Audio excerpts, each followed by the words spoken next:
do, John Fitzgerald Kennedy, do solemnly swear. I, John Fitzgerald Kennedy, do solemnly swear. That you will faithfully execute the office of President of the United States. That I will faithfully execute the office of President of the United States. And will, to the best of your ability. And will, to the best of my ability. Preserve, protect, and defend the Constitution of the United States. Preserve, protect, and defend the Constitution of the United States. So help you God. So help me God.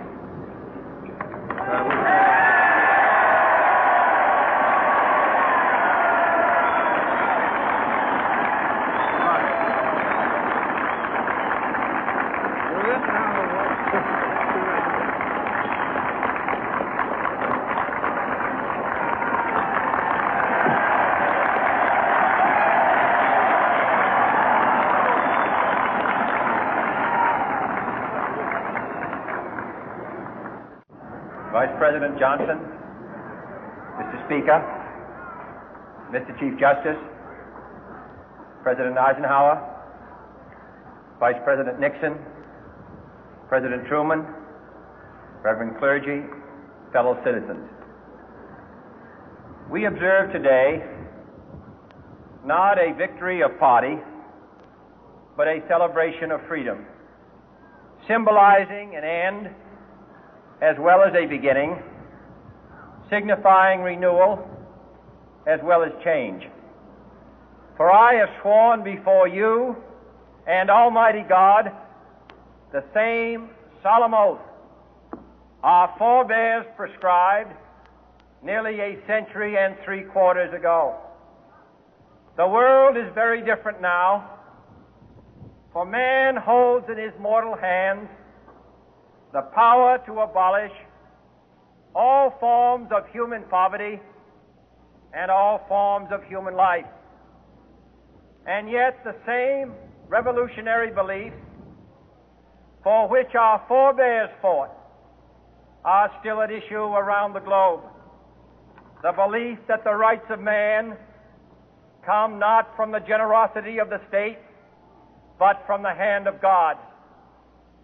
We dare not forget today that we are the heirs of that first revolution.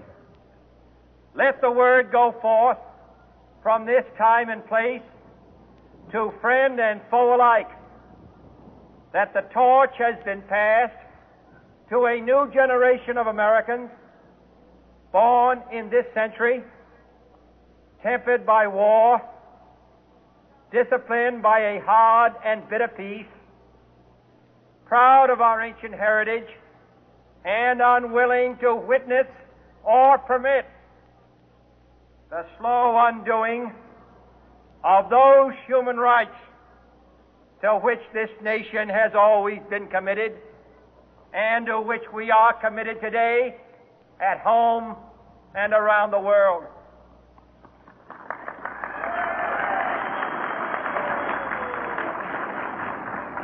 Let every nation know, whether it wishes us well or ill, that we shall pay any price, bear any burden, meet any hardship, support any friend, oppose any foe to assure the survival and the success of liberty.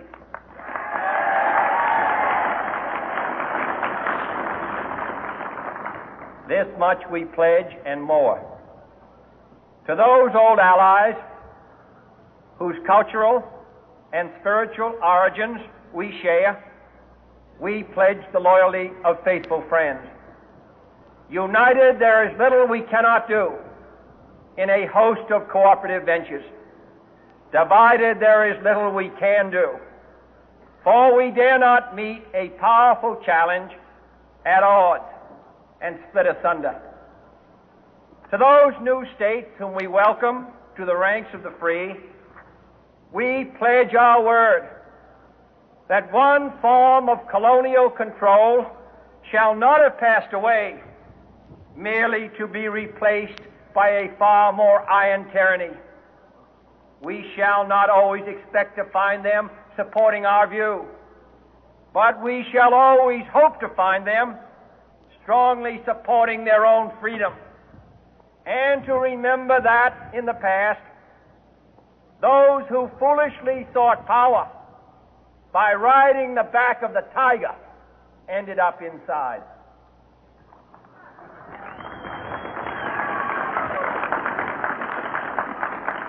To those people in the huts and villages of half the globe struggling to break the bonds of mass misery, we pledge our best efforts to help them help themselves for whatever period is required, not because the communists may be doing it, not because we seek their votes, but because it is right. If a free society cannot help the many who are poor, it cannot save the few who are rich.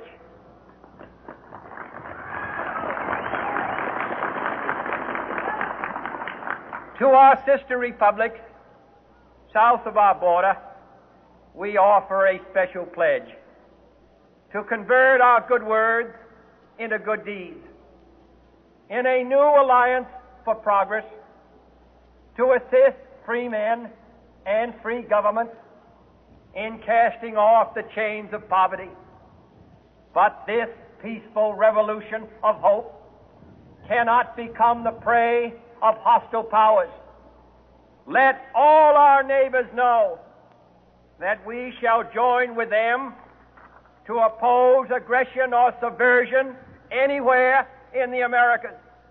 And let every other power know that this hemisphere intends to remain the master of its own house.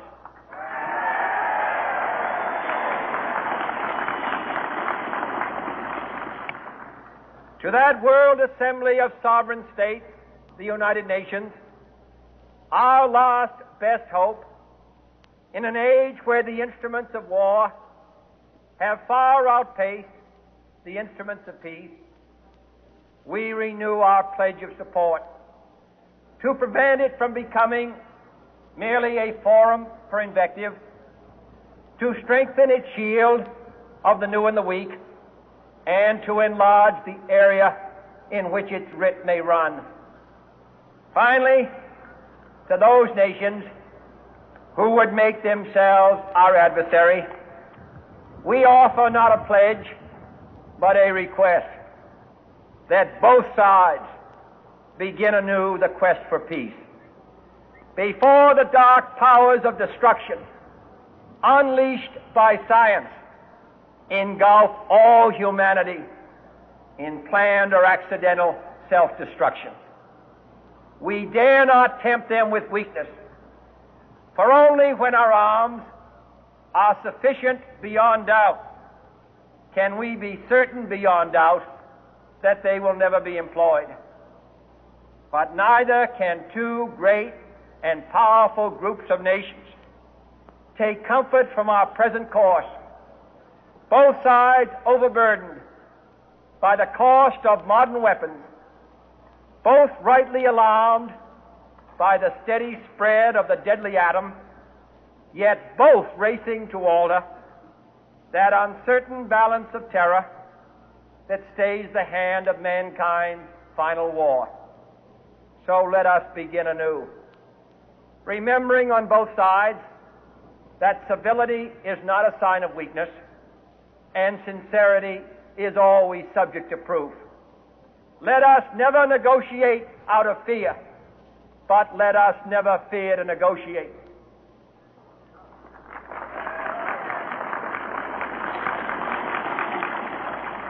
Let both sides explore what problems unite us, instead of belaboring those problems which divide us.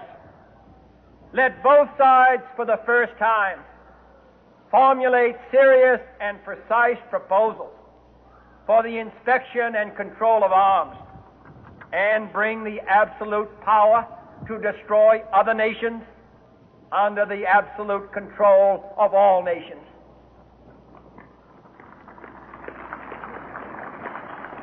Let both sides seek to invoke the wonders of science instead of its terrors. Together, let us explore the stars, conquer the deserts, eradicate disease, tap the ocean depth, and encourage the arts and commerce.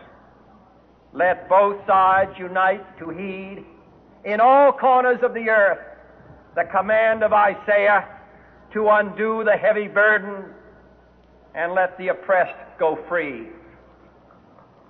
And if a beachhead of cooperation may push back the jungle of suspicion, let both sides join in creating a new endeavor, not a new balance of power, but a new world of law, where the strong are just and the weak secure and the peace preserved. All this will not be finished in the first 100 days, nor will it be finished in the first 1,000 days, nor in the life of this administration, nor even perhaps in our lifetime on this planet. But let us begin.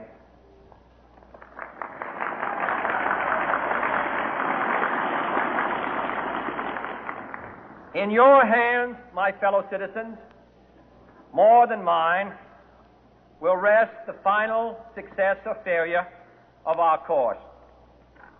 Since this country was founded, each generation of Americans has been summoned to give testimony to its national loyalty.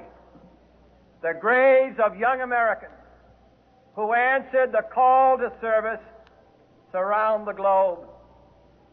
Now the trumpet summons us again, not as a call to bear arms, though arms we need, not as a call to battle, though in battle we are, but a call to bear the burden of a long twilight struggle, year in and year out, rejoicing in hope, patient in tribulation, a struggle against the common enemies of man, tyranny, poverty, disease, and war itself.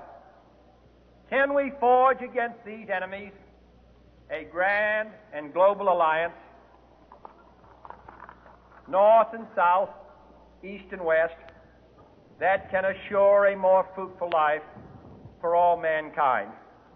Will you join in that historic effort?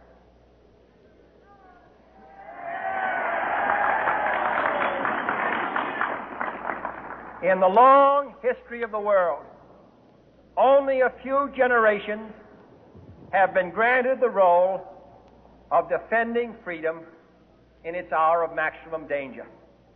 I do not shrink from this responsibility. I welcome it.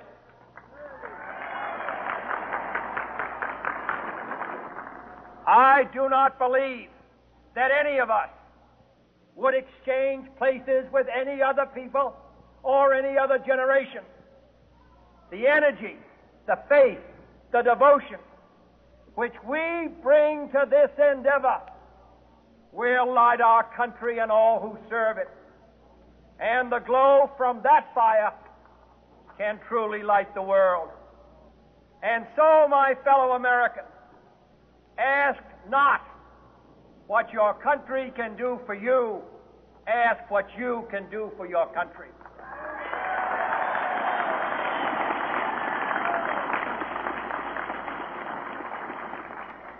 My fellow citizens of the world, ask not what America will do for you, but what together we can do for the freedom of man.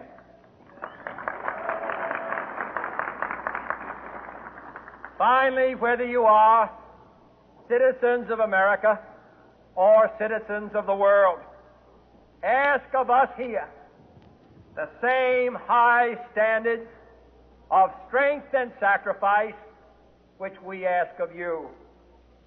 With a good conscience, our only sure reward, with history the final judge of our deeds, let us go forth to lead the land we love, asking His blessing and His help, but knowing that here on earth God's work must truly be our own.